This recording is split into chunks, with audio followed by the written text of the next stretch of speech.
Hi, hello, and welcome back to the Daily Journal's Prep Focus on Football. I'm your host, Tim Ahrens. With me, as always, the man, the myth, the legend, the authority on high school football in the state of Illinois, Steve Soucie.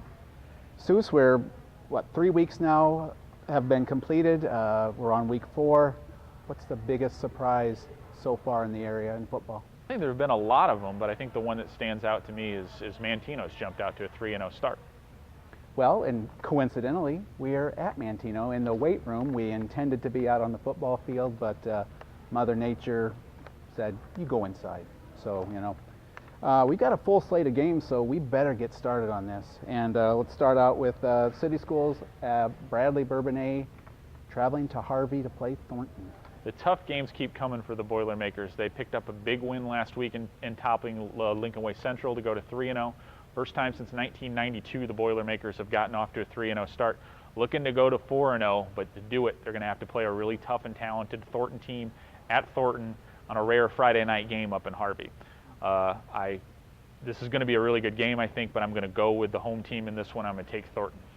I'm going to go with Thornton as well. Bishop McNamara will go to Fenwick. This is another tough conference game for Bishop McNamara. They survived a difficult crossover loss to Mount Carmel last week, but they go right into their own league play against a team that most think are going to win the conference in Fenwick.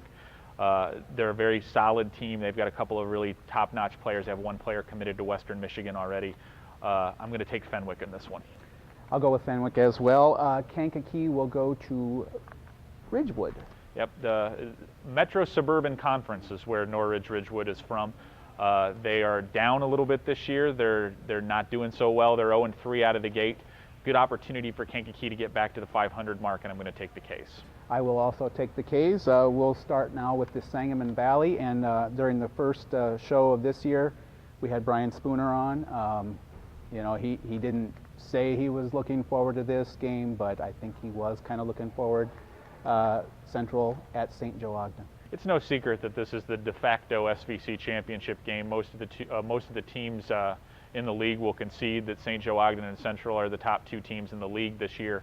It should be a very tough game. It was a very tough game last year. St. Joe Ogden came out ahead in a 14-7 game. St. Joe's a very tough place to play and has historically been difficult for SVC teams to go down there and beat them. That being said, I'm taking Central. I am taking Central as well. So this is really getting scary for you, because we're agreeing on everything. This can't go well. All right, also in the Sangamon Valley, Moments will go to Champaign for St. Thomas More. Yeah, this is a tough game for Moments, but also a very pivotal one. They need to get this one to get back to the 500 mark, even things out at 2-2. But St. Thomas More has been kind of a little bit of a surprise. They've jumped out to a 3-0 start. St. Thomas is another tough road trip for local teams in the SVC, long trip down there to play the Sabres. I'm going to take the Sabres, but I do expect this to be a very close and competitive game.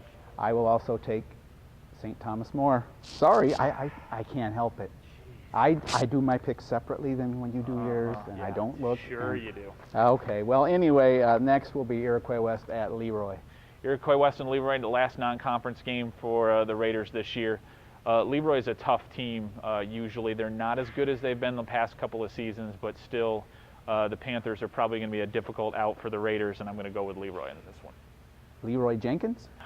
Not Leroy Jenkins. Oh, that's not Leroy. But I'm going to take Leroy as well. So Watseka at PBL, Paxton Buckley Loda. Boy, the Warriors have had a tough start. They're 0-3 this season. They've lost some key people to injuries.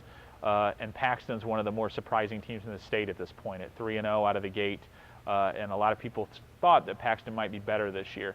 Watseka really needs this one, but I don't know if necessarily that's going to be enough, and I'm going to go with Paxton. Watseka traditionally has trouble at Paxton. I mean, going back to my days. So like the 1840s? Yeah, the 1840s. Yeah. But we just had the leather helmets. We didn't really have face masks. Yeah, we had helmets. Yeah. Okay, let's move over now to the Interstate 8 and Coal City, maybe smarting a little bit. We'll go to Herscher. This is a pivotal game for both teams if they hope to make the playoffs. Neither one can afford to get to the 3-loss stage at 4 games into the season. I'm not sure what is quite not clicking for Coal City yet. They've got, seems like they have most of the components that they need to be successful.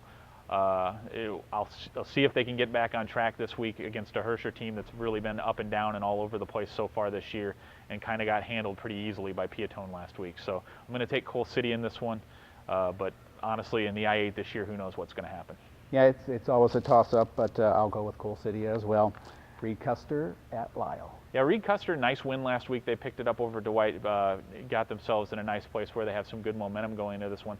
I think they have an opportunity to get back to the 500 mark here, but that being said, the trip up to Benedictine is usually pretty difficult, and I'm going to go with Lyle in a close one. Lyle as well. Okay, Piatone at Plano. Okay. Maybe we can get a difference here. Piatone at Plano. I like what Piatone did last week. That being said, Plano is a tough place to play. And obviously from your facial description, we are agreeing with a pick of the Plano Reapers. Yes, I will go with the Reaper as well. Wilmington at Dwight. This is a mismatch, let's just be honest, in the Interstate 8 small. Wilmington now up to number 3 in the Class 3A state rankings. I imagine Wilmington will have a little difficulty moving to 4-0 in this one. Yeah, I'm going to go with Wilmington as well. I thought we might be. And I'm not skipping this game like I did last week accidentally, but I'm going to go down to the Salt Fork at Milford game and come back. Oh, okay. That's what they call a teaser, I believe, in the business. Yeah. So Salt Fork at Milford. Salt Fork is a state-ranked club, number 7 in Class 1A. Milford really came close to picking up a pretty substantial upset over Bismarck Henning last week. I do think that they have an opportunity to be in this game, but I still think the Storm have a little bit too much for them, and I'm going to take Salt Fork. I will take Salt Fork also. Okay, now we'll come back to Manteno, and they are hosting Sandwich.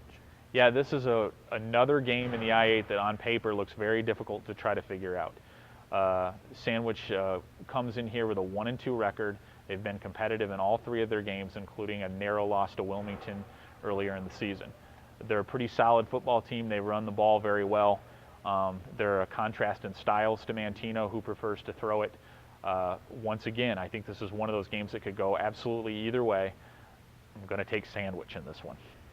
I took Sandwich as well, favoring the ground game. We don't know what the weather's going to be like. It could be rainy. Who knows?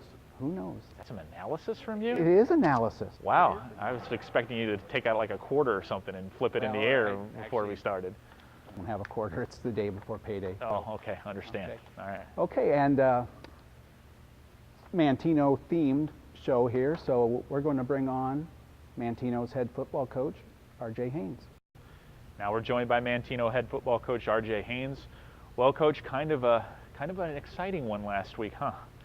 Yeah, it was quite the roller coaster, and you know, in our typical fashion that we've done this year, we've played well late in games, and you know, and Friday night was no different. We came on late in the game, and we started playing very good football in the fourth quarter.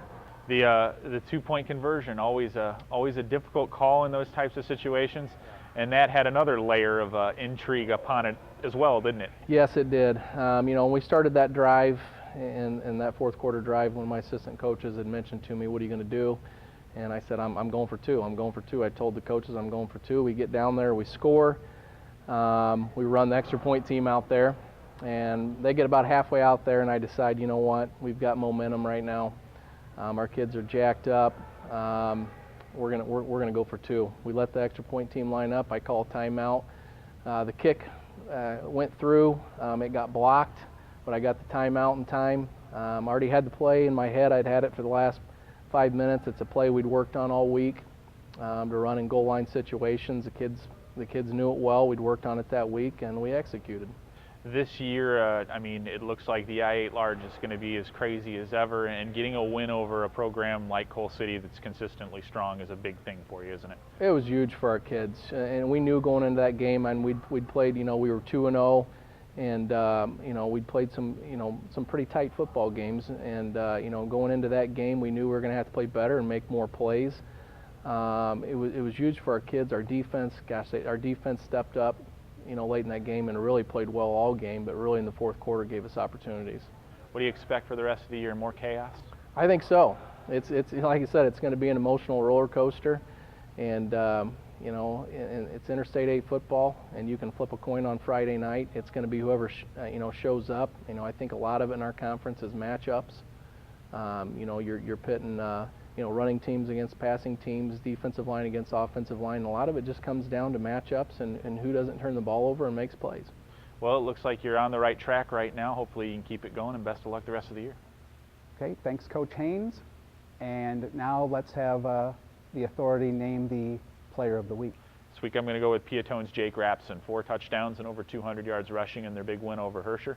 He's having a nice season so far as the Blue Devils are 2-1 on the year and looking to get closer to locking up a playoff berth. Okay, where are you going to be this weekend? This weekend, I am taking in the Herscher-Coal City game out at Herscher, so we're going to get to see what's going on with those two I-8 teams up close. Now it's homecoming at Herscher, Yeah. and my kids are probably going to be there. You need to kind of keep an eye on them. I got to keep an eye on them. Yeah, well, I'm not going Why to be is able that to, my I'm not going to responsibility? be there.